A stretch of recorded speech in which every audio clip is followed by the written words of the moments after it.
Hello everyone, welcome to the TGT lab. तो guys, हम D+B TGT SST के लिए सीरीज़ शुरू की हुई है हमने, और उसमें हम क्वेश्चंस सबसे पहले हम सिलेबस वाइज चैप्टर कंप्लीट कर रहे हैं, और देन उसके बाद जो इम्पोर्टेंट क्वेश्चंस हैं एमसीक्यू की फॉर्म में वो मैं आप लोगों को कंप्लीट करा रही हूँ। तो अभी हमने जो 11th क्लास की एनसीईआरटी है और उसी के अकॉर्डिंग हमारा जो सिलेबस गिवन है उस सिलेबस के अकॉर्डिंग हमने क्वेश्चंस कंप्लीट कर लिए हैं। चैप्टर्स फर्स्ट, सेकंड और थर्ड चैप्टर जो है वो कंप्लीट कर दिया था मैंने। 5 चैप्टर तक करवाया हुआ है, 3 के हमने एमसीक्यू कर लिए थे। तो आज हम चैप्टर 4 के एमसीक्यू करेंगे, फिर चैप्टर 5 के करेंगे, देन हम चैप्टर 6 से कंटिन्यू कर देंगे। और इस कंटिन्यूशन के बाद हम 6 पहले चैप्टर करेंगे, देन उसके बाद नेक्स्ट वीडियो में हम एमसीक्यू कर लेंगे, सो दैट आपका जो रिदम है वो मेंटेन रहे।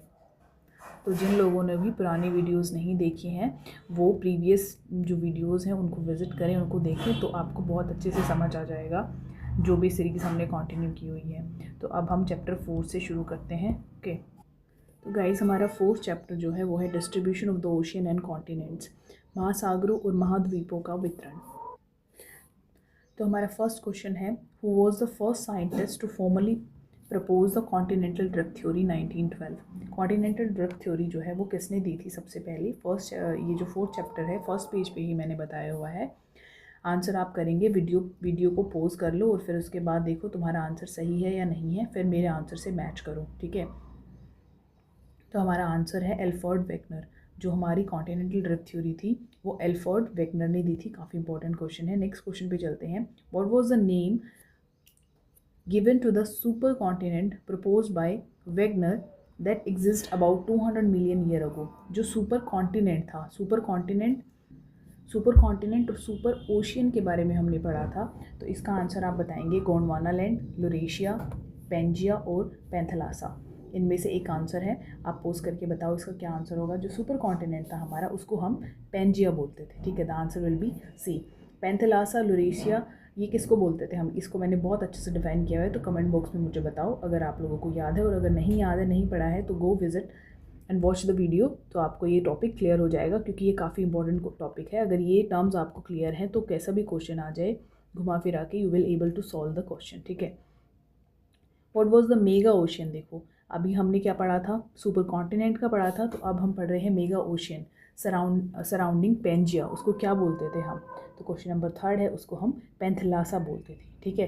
टेथसे सी के बारे में मैंने बताया हुआ है, गोंडवाना सी, पैसिफिक ओशियन, ओके। ये गोंडवाना लैंड है जिसके बारे में डिफाइन किया हुआ है मैंने। The answer will be B. Next question है, into which 2 large land masses did Pangaea first break?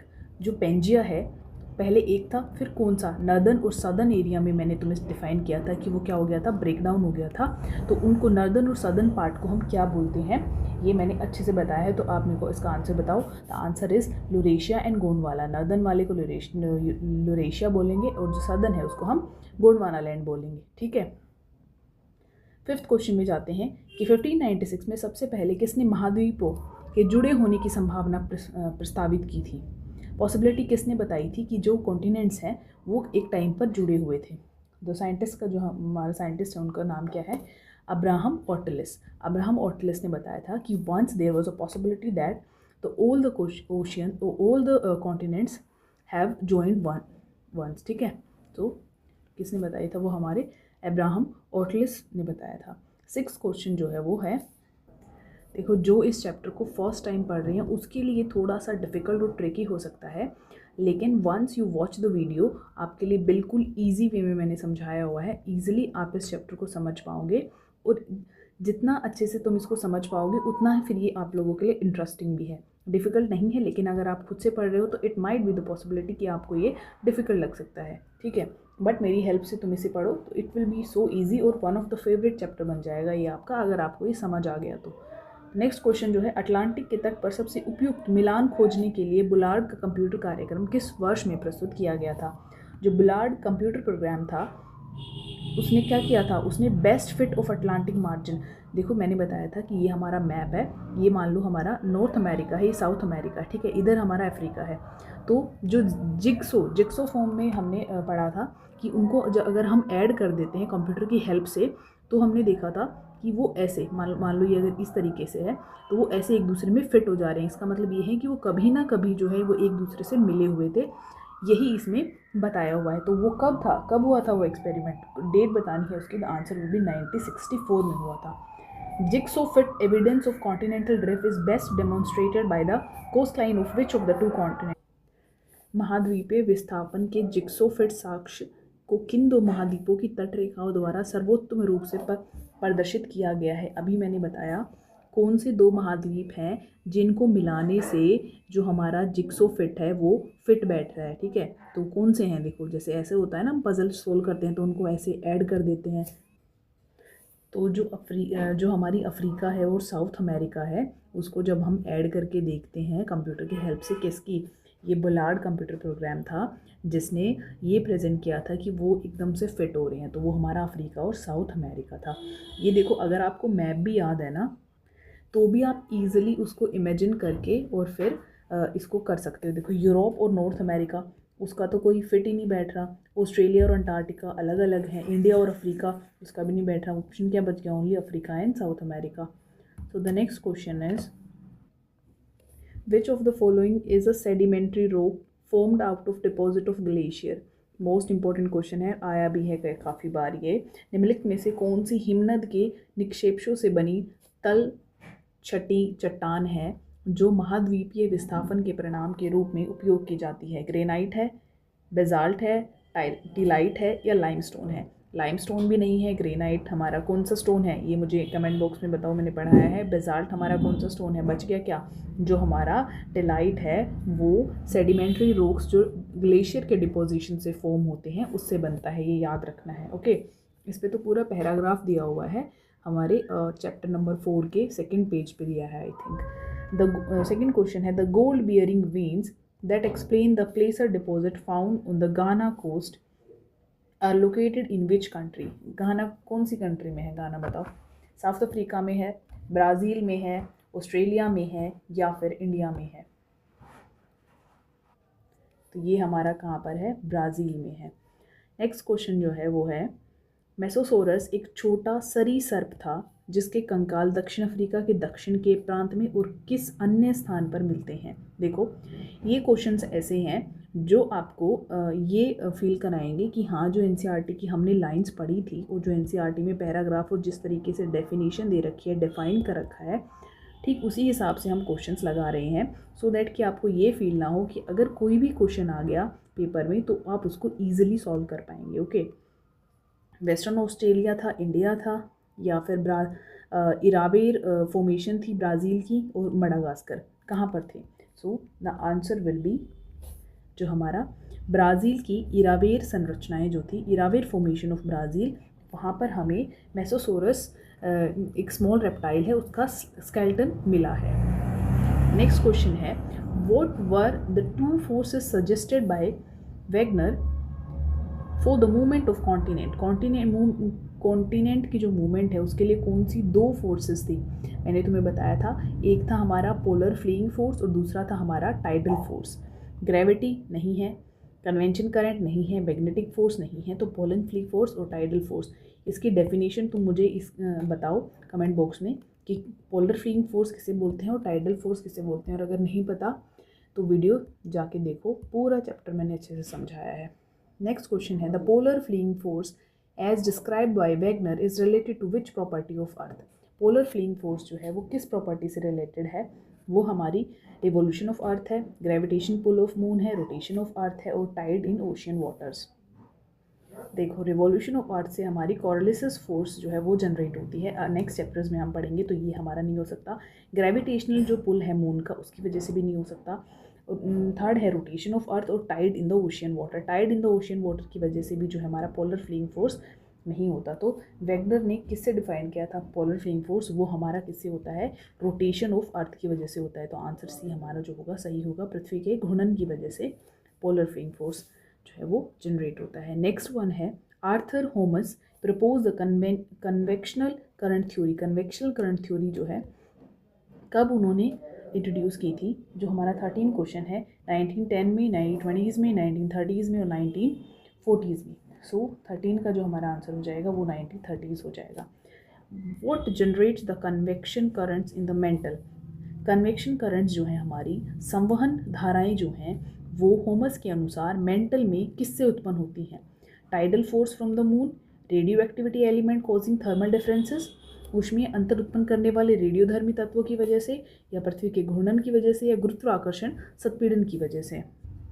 ये भी हमने पढ़ा था। तो इसका आंसर हो जाएगा हमारा जो रेडियो एक्टिव एलिमेंट हैं जो थर्मल डिफरेंसेस कोज करते हैं उनकी वजह से हमारी कन्वेंशन करंट जो है मेंटल में जनरेट होती है। Answer will be B. Next है the concept of sea floor spreading. काफ़ी बार पढ़ाया है। किसने प्रपोज किया था? बिल्कुल ईजी सा है, ये तो याद होना चाहिए। 1961 में हैरी हेस ने इसको इंट्रोड्यूस किया था। तो आंसर सी इसका आंसर हो जाएगा। ठीक है, ऑप्शन सी आंसर है। According to the Hess, what happens to the ocean floor pushed outward due to volcanic eruption at the crust of the oceanic ridges। हेस के अनुसार महासागरीय कटकों की चोटी पर ज्वालामुखी विस्फोट के कारण बाहर की ओर धकेले गए महासागरीय तल का क्या होता है। हैरी हेस ने जो सी फ्लोर स्प्रेडिंग थ्योरी दी थी उसके अनुसार उन्होंने क्या बोला था कि जो सी का फ्लोर है वो क्या हो रहा है, वो स्प्रेड हो रहा है। तो इसमें वही बताया हुआ है कि जो हमारी वॉल्केनिक इरप्शंस की वजह से ओशन का फ्लोर है जो आउटवर्ड जब वो पुश होता है तो उसमें क्या चेंजेस आते हैं, क्या होता है। तो देखो इसमें ऑप्शंस दिए हैं। It merges with the continental shelf, मैंने इसकी सीक्वेंस भी तुम्हें पढ़ाई हुई है। शेल्फ, स्लोप, रिज, ठीक है, ये वाली। उसमें जब तुम कॉन्टिनेंटल ये सी फ्लोर स्प्रेडिंग का पढ़ोगे ना तो उसमें मैंने पढ़ाई है। आगे शायद क्वेश्चंस भी आएंगे इसमें। It accumulates the foam new continent and it sinks down at the oceanic trenches and get consumed. It rises to form mid-oceanic ridges। नहीं, ये मिड ओशियनिक रिजेस तो नहीं बनाता। मिड ओशियनिक रिजेस क्या होते हैं? मैंने तुम्हें बताया था। मिड ओशियनिक रिजेस जो हैं वो एक तरह के माउंटेन्स हैं, एक लाइन ऑफ माउंटेन है जो कहाँ पे चेन है माउंटेन्स की जो हमें ओशन फ्लोर पर मिलती है। तो ये भी नहीं होगा। ठीक है, कॉन्टिनेंटल शेल्फ में मर्ज तो हो ही नहीं सकती। शेल्फ स्लोप के बारे में मैंने पढ़ाया था, तो वो तो एकदम उसके तट पर होती है ना, तो वो भी नहीं हो सकती। फर्स्ट भी नहीं होगा। Accumulate to form new continents. New continents कैसे बन जाएंगे? नया कोई महाद्वीप थोड़ी ना बन जाएगा ओशन फ्लोर के स्प्रेड होने से। तो ये भी नहीं होगा। तो आंसर कौन सा बच गया हमारे पास? सी बच गया। तो answer will be C, that it sinks down at the oceanic trenches and gets consumed. 17 देखते हैं हम क्वेश्चन। 17 क्वेश्चन है the maximum age of rock found in the oceanic crust. Maximum age क्या है फाउंड जो हमें ओशियनिक क्रस्ट में रॉक्स मिले हैं उनकी? तो उसका आंसर हो जाएगा हमारा 20 million years. Some continental rock formation are age old age. Static question है बट ये तुम्हें याद रखने की ज़रूरत है, आ सकते हैं क्वेश्चंस। ठीक है, answer will be 3200 million years. Which of the following is not one of the 3 major division of the ocean floor. Note पूछा हुआ है, ये क्वेश्चन, ये ध्यान रखना है। जहाँ पर भी नोट ओनली करेक्ट इनकरेक्ट पूछा हो तो क्वेश्चन ध्यान से पढ़ना है। कौन से इसमें से 3 मेजर डिवीजन ओशन फ्लोर के नहीं है? Continental margin, mid oceanic ridges, abyssal plains और कॉन्टिनेंटल प्लेट्यूज। जो 19 है वो ओशियनिक मार्जिन पढ़ा है हमने, रिजेस भी आती हैं, एबाइसल प्लेन भी आते हैं, बट कॉन्टिनेंटल प्लेट्यूज जो हैं वो नहीं आते हैं मेजर डिवीजन्स में। मेजर डिवीजन 3 थी, फर्स्ट, सेकेंड और थर्ड, ये हमने पढ़ी है, बट कॉन्टिनेंटल प्लेट्यू हमने नहीं पढ़ा था। तो answer will B D. The abyssal plain lie between which 2 features of the ocean floor? Abyssal plain जो है कौन से 2 फीचर, गहरे सागरीय मैदान बोलते हैं उनको, महासागरीय तल की किन 2 विशेषताओं के बीच स्थित हैं? ये कहाँ पर है हम बताएंगे। कॉन्टिनेंटल शेल्फ और स्लोप में है, मिड ओशियनिक रिजेस और डीप ट्रेंचेस में है, कॉन्टिनेंटल मार्जिन और मिड ओशियनिक रिजेस में है, और कॉन्टिनेंटल शेल्फ और डीप ट्रेंचेस में है।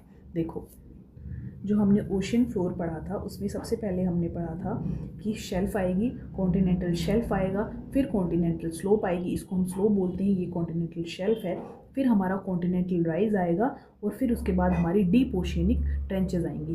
तो ये हमने सीक्वेंस पढ़ी थी, सीक्वेंस भी आ जाती है पेपर में। तो इसमें पूछा है कि जो एबाइसल प्लेन्स हैं, एबाइसल प्लेन्स कहाँ पर हैं? ये एक्सटेंसिव प्लेन्स होते हैं जो कहाँ पर कॉन्टिनेंटल मार्जिन और मिड ओशियनिक रिजेस जो हैं उनके बीच में लाई करते हैं। ठीक है, जैसे कि ये खुले मैदान हैं, ये कहाँ पर लाई करेंगे? शेल्फ खत्म हो जाएगी, फिर उसके बाद स्लोप खत्म हो जाएगी, उसके बाद ही तो आएंगे जो प्लेन एरिया होंगे। तो जहाँ जहाँ शेल्फ है वो तो ऑप्शन डिलीट ही हो जाएगा हमारा, वो ऑप्शन तो होगा ही नहीं, शेल्फ में नहीं होगा। ये भी, यहाँ पे भी शेल्फ है, ये भी नहीं होगा। तो क्या बच गया? मिड ओशियनिक रिजेस और डीप ट्रेंचेस। डीप ट्रेंचेस तो कैसी होंगी, डीप ट्रेंचेस खाई टाइप होती हैं, ठीक है, तो उसमें भी नहीं होगा प्लेन, तो हमारा ऑप्शन बच गया continental margin and mid oceanic ridges, so the answer will be C, ठीक है। 20 का आंसर हमारा हो जाएगा सी। 21 देखते हैं, the theory of plate tectonic was independently propose by 1967 by McKenzie and Parker and also by home. McKenzie और Parker के अलावा और कौन थे जिन्होंने प्लेट विवर्तनिक सिद्धांत 1967 में दिया था, प्रस्तावित किया था। सो जो 21 है उसका आंसर हमारा हो जाएगा मॉर्गन। इंपॉर्टेंट है, इतना इंपॉर्टेंट नहीं है बट तुम हाँ याद रख सकते हो। लेकिन Arthur Holmes, Harry Hess, Alfred Wegener, ये साइंटिस्ट ऐसे हैं जिनको तुम्हें याद ही रखना है कि इन्होंने किसने कौन सी थ्योरी हमें दी थी, ठीक है। Answer will be C. A tectonic plate, जो टेक्टोनिक प्लेट है उसको हम और क्या बोलते हैं, एस्थेनोस्फेयर प्लेट, लिथोस्फेरिक, मेंटल और ओशियनिक। टेक्टोनिक प्लेट बताओ, बिल्कुल ईजी है। जो हमारी टेक्टोनिक प्लेट है वो मेंटल नहीं हो सकती, ओशियनिक नहीं हो सकती, वो लिथोस्फेरिक प्लेट जो है उसको हम क्या बोलेंगे, टेक्टोनिक प्लेट। याद रखना है, ये स्टेटमेंट वाले क्वेश्चंस में 2-3 स्टेटमेंट में कोई एक स्टेटमेंट आ सकती है कि tectonic plate is also called lithospheric और स्टेनोस्फेरिक, तो हमारा आंसर हो जाएगा टेक्टोनिक प्लेट को हम लिथोस्फेरिक प्लेट भी बोलते हैं। नेक्स्ट क्वेश्चन जो है हमारा, the thickness of the lithosphere in oceanic part range between, ये क्वेश्चन मैंने पढ़ाया है तुम्हें, तो जो 23 है उसका आंसर क्या है, 5 to 100, 100 to 100, 200 to 300 और 1 to 50। थिकनेस जो है लिथोस्फेयर की ओशियनिक पार्ट में, देखो एक होता है हमारा कॉन्टिनेंट, कॉन्टिनेंट की जो प्लेन है, और दूसरा है हमारा ओशियनिक फ्लोर, ठीक है, कॉन्टिनेंट फ्लोर और ओशियनिक फ्लोर। तो उनके बीच में जो है वो कॉन्टिनेंट से ओशियन फ्लोर तक जाने के लिए हमने अभी ओशियन फ्लोर स्प्रेड में पढ़ा था, पहले शेल्फ आएगा, स्लोप आएगा, फिर रिजेस आएंगी, ट्रेंचेस आएंगी, एब्साइल प्लेन्स आएंगे, ठीक है। तो इसमें बताया है कि ये जो डिफरेंस है, ये देखो ये जो डिफरेंस है, मान लो ये हमारी क्रस्ट है, तो क्रस्ट में डिफरेंस होगा ना, जो हमारी कॉन्टिनेंटल प्लेन है और जो हमारा कॉन्टिनेंटल प्लेन है और जो हमारा ओशियनिक प्लेन है, तो उसके बीच में ये थिकनेस जो है, ये इसके बारे में हमें पूछा हुआ है। तो थिकनेस कौन सी क्या होगी इसकी, जो 23 है उसका आंसर हमारा हो जाएगा 5 से लेके और 100 किलोमीटर तक उसकी थिकनेस होती है, ठीक है। How many major plates is the Earth's lithosphere divided into according to the plate tectonic theory? Plate tectonic theory के अनुसार कितनी मेजर प्लेट्स हैं, हमने पढ़ा था 7 मेजर प्लेट्स हैं, ठीक है, बिल्कुल इजी है। 7 साथ के साथ जो मेजर प्लेट्स हैं उनके बारे में आपको पता होना चाहिए, वो कहाँ पर है और कौन कौन सी है, ठीक है। जिसको पता है वो कमेंट सेक्शन में मुझे बताओ, सो दैट कि आप अगर एक बार लिखोगे तो आपको याद हो जाएंगी और वो याद रहेंगी, क्योंकि आप जब एक बार लिखने का एफर्ट लगाते हैं, लिख कर कुछ चीज़ याद करते हैं, तो वो लॉन्ग टर्म तक हमें याद रहती है। नेक्स्ट क्वेश्चन है, which of the following is largely an oceanic plate, Eurasia plate, North America, Pacific और अफ्रीकन। देखो ओशियन से याद रखना, ओशियन इसमें कौन कौन सा ओशियन, देखो पहले नॉर्थ अमेरिका ओशियन है कोई, पैसिफिक हाँ पैसिफिक ओशियन है, अफ्रीकन है, यूरेशियन है नहीं है, तो ये सारी क्या है, ये सारी कॉन्टिनेंटल प्लेट्स हैं, लेकिन एक है जो ओशियनिक है वो है हमारी पैसिफिक प्लेट, ओके। नेक्स्ट है अपसारी सीमा, अपसारी होता है डाइवर्जेंट बाउंड्री पर क्या होता है, डाइवर्जेंट बाउंड्री पर क्या होता है, डाइवर्ज होती हैं, कन्वर्ज होती हैं, ठीक है, या स्लाइड हो जाती हैं। 3 तरह की हमने बाउंड्रीज पढ़ी थी ना, डाइवर्जेंट, कन्वर्जेंट, ठीक है। तो crust is destroy as one plate dives under other, ये पहली प्लेट है और ये दूसरी है, जब ये दोनों आपस में टकराएंगे तो ये इसके नीचे चली जाएगी, ऐसे क्या ऐसा होता है। दूसरा है new crust is generated at the plate pull away from each other, new crust generate हो जाती है जब वो जो दोनों हमारी प्लेट्स हैं वो क्या होती हैं, एक दूसरे से दूर चली जाती हैं, क्या ऐसा होता है। Plate slide horizontally past each other with crust production और डिस्ट्रक्शन, दोनों जो प्लेट्स हैं वो एक दूसरे के साथ सट के जो है वो अलग हो जाती हैं, क्या ऐसा होता है। 2 continental plate collide to form mountains, और जो 2 कॉन्टिनेंटल प्लेट्स हैं जो वो कोलाइड होती हैं तो ऐसे क्या होता है, माउंटेन की फॉर्मेशन हो जाती है। तो क्या ऐसा होता है, बताओ इन तीनों में से आंसर कौन सा है। मैंने जो ऑप्शन है उनको एक्सप्लेन किया है। तो जो डाइवर्जेंट बाउंड्री है उसमें क्या होता है, हमारी डाइवर्ज होंगी, एक दूसरे से दूर जाएंगी, तो new crust is generated as the plate pull away from each other, the answer will be B. The mid Atlantic ridges is the best known example of which type of boundary, मध्य Atlantic कटक किस प्रकार की plate सीमा के सबसे प्रसिद्ध उदाहरण है। मिड अटलांटिक रिजेस जो है वो कौन सी प्लेट है, कन्वर्जेंट है, ट्रांसफॉर्म है, डाइवर्जेंट है या सबडक्शन जोन है। अब देखो जो सबडक्शन जोन है वो इनमें से ही किसी एक बाउंड्री में आता है, तो वो मुझे आप बताओ। तो सबडक्शन जोन तो होगा नहीं क्योंकि ये तो इनमें से किसी एक का पार्ट है, तो आप मुझे कमेंट सेक्शन में बताओ कि कौन सी बाउंड्री का पार्ट है। अभिसारी सीमा, रूपांतरण, अपसारी, कौन सी सीमा है जिसमें मध्य अटलांटिक कटक जो है वो आती है, उसका प्रसिद्ध उदाहरण है। तो ये answer will be C. Divergent boundary जो है वो अपसारी सीमा जो है वो हमारी मिड अटलांटिक रेजिस को फॉर्म करती है। देखो जो जितनी भी रिजेस हैं वो हमेशा डाइवर्ज होके ही बनेंगी। जब बाउंड्रीज जो हमारी प्लेट्स हैं वो डाइवर्ज हो जाएंगी तब ही हमारी रिजेस का फॉर्मेशन होता है। 28 जो है, देखो नेक्स्ट क्वेश्चन है, the location where sinking of plate occur at a convergent boundary. अभी मैंने बताया था कि क्या है वो, सबडक्शन जोन बोलते हैं। सबडक्शन जोन जो है, निम्नजन क्षेत्र जो है वो किसके अंडर आता है, वो हमारा आता है कन्वर्जेंट बाउंड्री। जब बाउंड्रीज जो है कन्वर्ज होती हैं तो एक प्लेट जो है वो सिंक डाउन हो जाती है और इस जोन को हम क्या बोलेंगे, सबडक्शन जोन बोलते हैं। ठीक है, नेक्स्ट क्वेश्चन है, at a transform boundary what happens to the crust. जब ट्रांसफॉर्म बाउंड्रीज होती हैं, ट्रांसफॉर्म बाउंड्री क्या होती है, मतलब कि एक होते हैं कन्वर्जेंट, डाइवर्जेंट एंड ट्रांसफॉर्म, जो एक दूसरे से स्लाइड होती हैं तो क्या होता है, न्यू क्रस्ट क्रिएट होती है, ओल्ड क्रस्ट डिस्ट्रॉय होती है, crust is neither produced nor destroyed and crust fold to form mountains.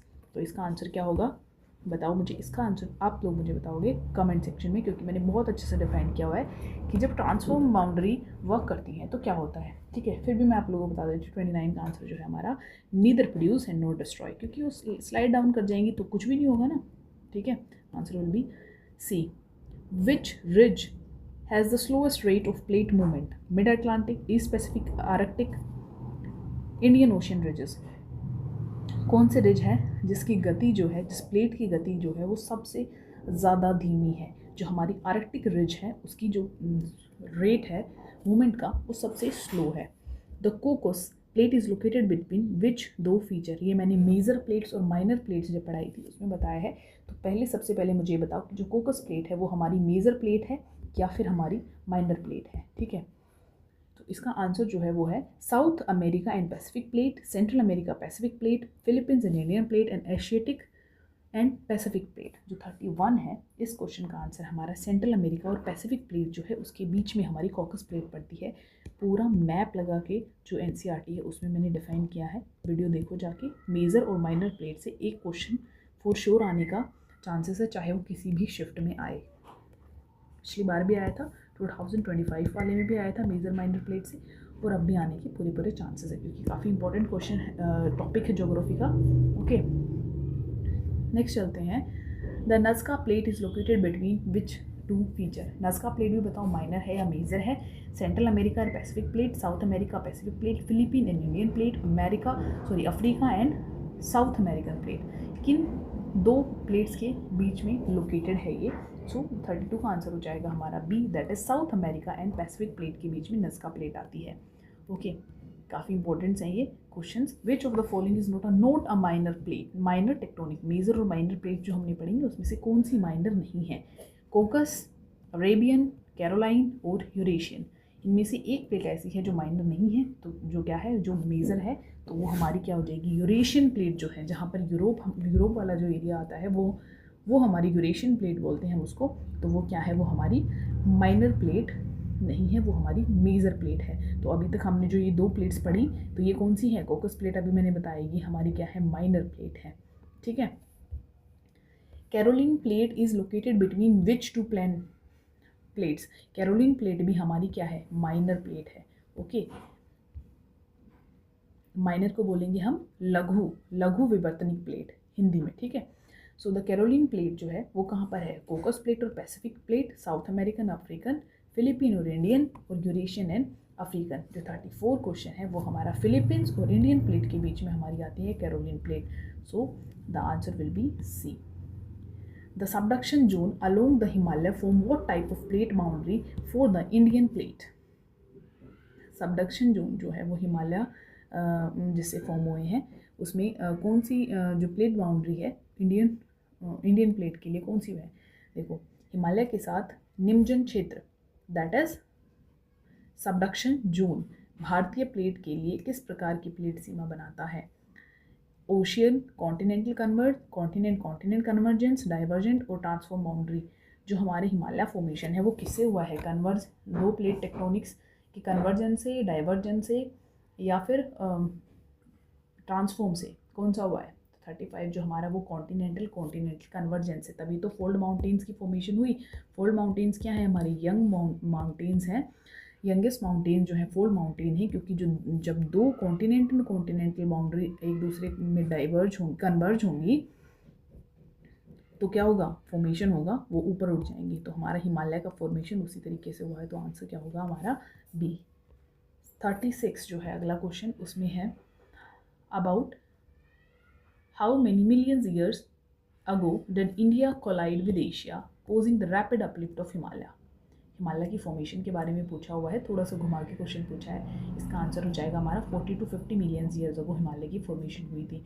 The Deccan trap was formed due to outpouring of lava approximately how many millions year ago. Deccan trap जो है वो किससे, लावा की formation से Deccan trap बना है। अब तुम मुझे बताओ कि जो दक्कन ट्रैप है उसमें कौन सा रॉक फॉर्मेशन होती है, कौन सा रॉक सबसे ज़्यादा पाया जाता है, पढ़ाया हुआ है मैंने, कमेंट सेक्शन में बताना मुझे। 37 जो है उसमें आंसर है हमारा 60 मिलियन ईयर्स अगो इनकी फॉर्मेशन हुई थी। About 140 million year ago the Indian sub continent was located as far south as which latitude.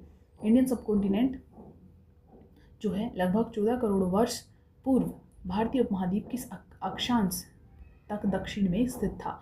जो हमारा अक्षांश है वो क्या है, लैटिट्यूड है। तो कौन से लैटिट्यूड पर था हमारा, 38 का आंसर हो जाएगा हमारा 50 डिग्री साउथ पर था। ठीक है, ये पूरा मैंने पढ़ाया हुआ है कि कैसे नॉर्दर्न और सदर्न एरिया में डिवाइड हो गया था। फिर जो नॉर्दर्न कॉन्टिनेंट थे और सदर्न थे उनका नाम क्या था, ये सब मैंने पहले भी क्वेश्चंस कराए हैं इसी वीडियो में। तो ठीक है, आंसर हो जाएगा सी।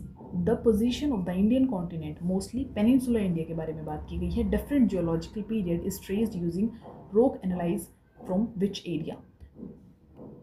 जो विभिन्न भूवैज्ञानिक कालों में भारतीय उपमहाद्वीप की स्थिति किस क्षेत्र से विश्लेषण की गई चट्टानों का उपयोग करके पता की जाती है।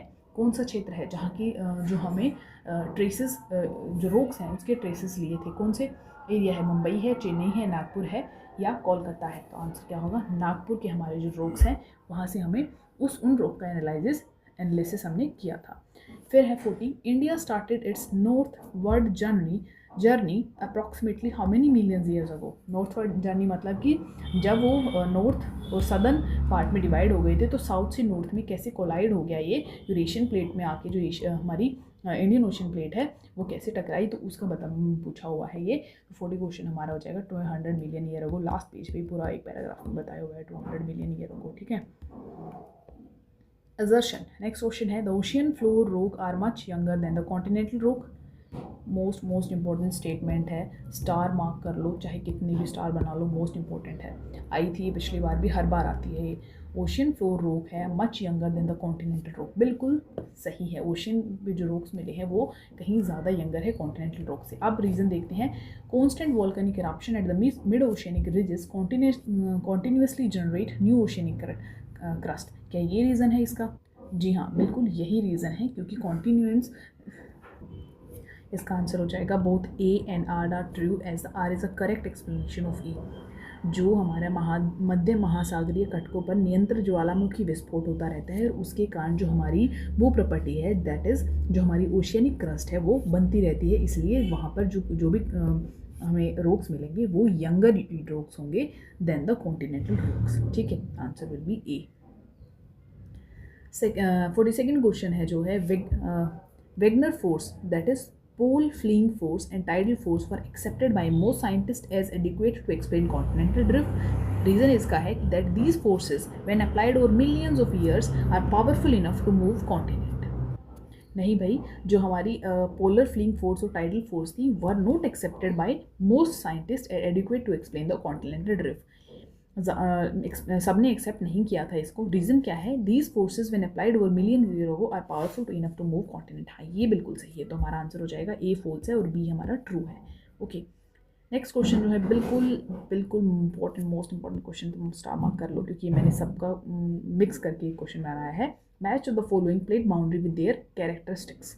अब जो प्लेट बाउंड्री है, सबसे पहले डाइवर्जेंट क्या है, न्यू क्रस्ट जनरेट होती है डाइवर्जेंट बाउंड्री से, या plate slide horizontally, crust neither produce और नो डिस्ट्रॉयड। डाइवर्ज होगी तो क्या होगा, मतलब दूर जा रही हैं। डाइवर्ज का मतलब क्या होता है, अपसारी। ठीक है, कन्वर्जेंट क्या होती है, कन्वर्जेंट में तो न्यू बनती है, तो क्या होगा इसमें, crust is destroy and subduction occur. ठीक है, क्रस्ट डिस्ट्रॉय हो जाएगी और सबडक्शन जोन जो है वो बन जाएगा। वो किस में बनेगा, सबडक्शन जोन अभी पढ़ाया था कि कन्वर्जेंट बाउंड्री में बनता है, तो सेकंड हमारा जो है उसका हो जाएगा आर। ठीक है, अब देखेंगे सेकंड का आर किस में, सेकंड का आर सिर्फ एक में गिवन है, तो ये अपने आप एलिमिनेट हो जाएंगे। अगर आपको एक भी आता है तो फिर भी हम देख लेते हैं। फर्स्ट जो है डाइवर्जेंट, डाइवर्ज होने से क्या होगा, न्यू क्रस्ट जनरेट होगी। ठीक है, फर्स्ट का क्या हो जाएगा पी, और फिर हमारा आता है ट्रांसफॉर्म। ट्रांसफॉर्म में क्या होता है, crust is just plate slide horizontally, horizontally plate एक दूसरे से साथ साथ स्लाइड होंगी और ना तो क्रस्ट प्रोड्यूस होगी और ना ही क्रस्ट क्या है डिस्ट्रॉय होगी। तो answer will be A. Which of the following statement about C floor spreading is incorrect, ये याद रखना है, इनकरेक्ट करेक्ट पूछा हुआ है। Rocks equidistant from the crust of mid-oceanic ridges show similar age and composition. Sediments on the ocean floor are unexpectedly thick. Volcanic eruptions are common along mid-oceanic ridges and rock closer to the mid-oceanic ridges are the youngest. Question number 44 जो है, देखो, जो मध्य महासागरीय कटकों की चोटी से समान दूरी पर स्थित चट्टानें समान आयु और संरचना दर्शाती हैं, ये बिल्कुल सही है। सेकंड जो है हमारे sediment on the ocean floor are unexpectedly very thick, नहीं, ऐसा कुछ नहीं है, ये हमने पढ़ा ही नहीं है। वॉल्केनिक इरप्शन आर कॉमन, देखो ये भी हमने पढ़ा था, वॉल्केनिक इरप्शन बहुत कॉमन होती है मिड ओशियनिक रिजेस में। ठीक है, इसलिए ही तो जो हमारा ओशियनिक फ्लोर पे जो हमें रॉक्स मिले हैं वो क्या हैं, वो रॉक्स यंगर हैं, यही तो रीज़न बताया था, तो ये भी बिल्कुल सही है। नेक्स्ट है हमारा rock closer to the mid ocean ridges are the youngest, ये भी बिल्कुल सही है, दोनों सही हैं, ये भी सही है। तो आंसर क्या होगा, आंसर हमारा हो जाएगा बी, क्योंकि ये गलत है, इनकरेक्ट ही पूछा हुआ है। 45 जो है क्वेश्चन, which of the following sequence correctly represent the geological events related to the Indian plate in chronological order, oldest से मोस्ट रिसेंट बताना है। सबसे पहले पेंजिया ब्रेक हुआ था, या फिर दोनों में पेंजिया दिया हुआ है, तीनों में, ठीक है, या फिर दक्कन ट्रैप फॉर्म हुआ था सबसे पहले और फिर पेंजिया ब्रेक हुआ था। देखो फर्स्ट में पेंजिया ब्रेक है, फिर इंडिया कोलाइड विद एशिया, फिर दक्कन ट्रैप फॉर्मेशन हुआ था और फिर हिमालय अपलिफ्ट हुए थे। नहीं भाई, इंडिया कोलाइड होने के बाद एशिया तो हिमालय तभी फॉर्म हो गई थी, तो इसका मतलब इंडिया ट्रैप के बाद आएगा, तो ये नहीं होगा। इसमें देखते हैं second, India collide with Asia, उसके बाद हिमालय अपलिफ्ट हुए थे, ये बिल्कुल सही है। इंडिया कोलाइड विद एशिया फिर हिमालय अपलिफ्ट हुए थे, ये भी बिल्कुल सही है। हिमालय अपलिफ्ट इसमें पहले ही बता दिया, पेंजिया ब्रेक होते ही थोड़ी ना हिमालय अपलिफ्ट हो गए थे, तो ये भी नहीं है। तो हमारा सी भी हट गया और हमारा क्या कौन सा हट गया, ए भी हट गया। बचे कौन से, दो बचे हैं।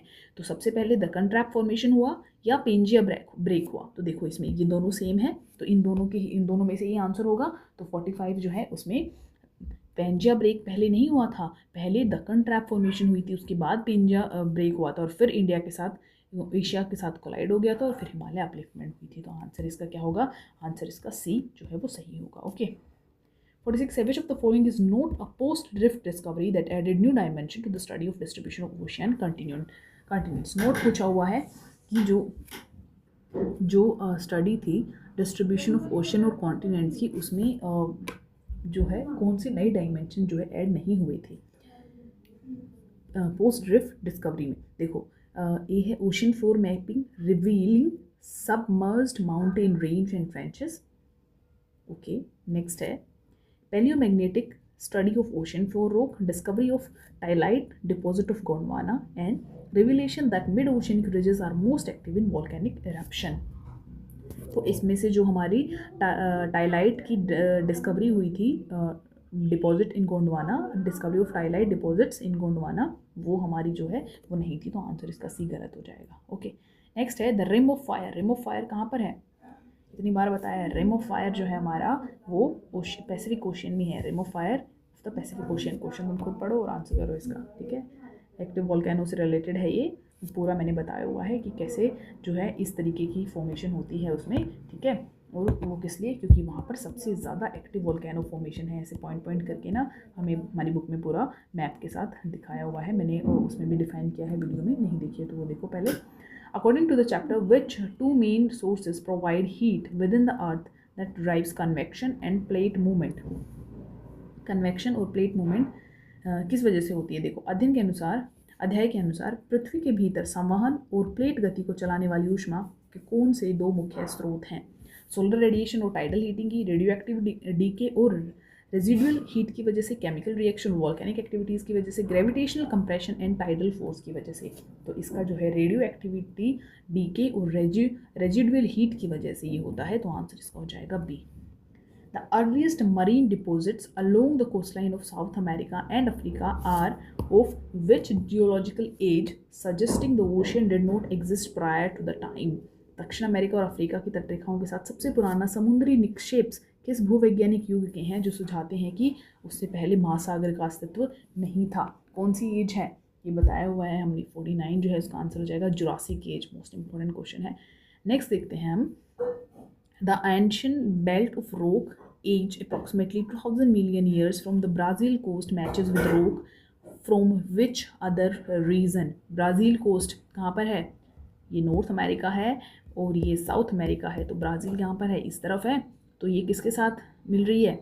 ईस्टर्न अफ्रीका और वेस्टर्न अफ्रीका। तो कहाँ पे मिल रही है ये? 50 का आंसर क्या हो जाएगा हमारा? वेस्टर्न अफ्रीका के साथ मिल रही है। ठीक है, तो ये हमारे 50 क्वेश्चंस यहाँ पर कंप्लीट हो गए हैं। तो गाइज़ हम अभी डेटर बेस पे TGT SST के लिए 2026 के लिए हम इम्पोर्टेंट जो क्वेश्चंस हैं वो चैप्टर वाइज कवर कर रहे हैं और ये सारे सिलेबस के अकॉर्डिंग ही हैं। ठीक है, तो जिन्होंने प्रीवियस वीडियोस नहीं देखी हैं go and watch the video, वो बहुत हेल्पफुल होंगी आपके लिए। ठीक है, और साथ साथ आपके प्रैक्टिस क्वेश्चन जो मैं करा रही हूँ वो बहुत ही हेल्पफुल होंगे आपको। जो चैप्टर है उसको और अच्छे से कॉन्सेप्ट बिल्डिंग उसकी अच्छे से हो जाएगी और क्वेश्चन सोल्व करने के बाद वो एकदम अच्छे से आपको याद हो जाएगा। ठीक है, मेरा टेलीग्राम चैनल जो है उसको आप फॉलो कर सकते हैं, उसमें पूरी अपना सारी अपडेट्स जो भी आपको मिलती रहेंगी। कोई भी डाउट है तो इसी के लिंक में द TGT लैब ऑफिशियल के इसके डिस्क्रिप्शन में ही मैंने जो डिस्कशन ग्रुप है उसका लिंक प्रोवाइड किया हुआ है, तो आप डिस्कशन ग्रुप को भी ज्वाइन कर सकते हैं। और जिनको DTPSB पेपर 1 जो हमारा जनरल पार्ट है उसमें कोई भी प्रॉब्लम आई है तो उसके लिए मैंने बैच लॉन्च किया हुआ है बहुत ही अफोर्डेबल प्राइस पर, जिससे कि आपका पूरा कंप्लीट जो है, अगर आपके 40+ 50+ मार्क्स आ रहे हैं तो आप आराम से 75+ मार्क्स तक पेपर 1 में पहुंच जाएंगे। अगर आप अभी बाय करते हैं तो मैंने इसमें डे वाइज प्ले डिवाइड किया हुआ है, Day 1, Day 2, Day 3, Day 4 करके पूरा टू डू लिस्ट मैंने इसमें प्रोवाइड की हुई है विद प्रॉपर कंटेंट। पूरे 5 सब्जेक्ट जो हमारे पेपर 1 में आने वाले हैं, Hindi, English, GS, reasoning and math, 5 subject मैंने उसमें कवर कराए हुए हैं। ठीक है, जो आपको सारे सोर्सेज एक ही प्लेटफॉर्म पर मिल जाएंगे। तो पेपर 1 की भी आपके साथ साथ हो जाएगी तैयारी। ठीक है, और अभी शेड्यूल जो है वो आया नहीं है, तो उसके लिए आपको अभी से अलर्ट होना है कि शेड्यूल जब भी आएगा तो आपका पेपर कंफर्म है, क्योंकि फॉर्म भरे जा चुके हैं। ऐसा नहीं है कि पेपर नहीं होगा, तो जब भी होगा उससे पहले आप अपना सिलेबस कंप्लीट करके बैठे हैं। ये बस अब जब शेड्यूल आ गया पेपर कब है तो उस वक्त आपके पास सिर्फ रिवीजन का काम बचा है, क्योंकि आपने ऑलरेडी सब कुछ कंप्लीट कर लिया है। तो पेपर 1 में जिसको दिक्कत आ रही है वो मेरे को मैसेज करना तुम @TGT लैब पर। ठीक है, कि मैम मेरे को पेपर 1 से रिलेटेड, बैच से रिलेटेड पूछना है, तो मैं आपको वहाँ पर रिप्लाई कर दूँगी। And thank you so much guys for watching the video. 50 question जो हैं वो बहुत इंपॉर्टेंट है, इनको करना तुम। और जितनी भी वीडियोज़ हैं मैं सिलेबस वाइज वो लाती रहूँगी जैसे जैसे हमारा आगे सिलेबस कंप्लीट होगा। ठीक है, thank you so much guys, thank you for watching the video.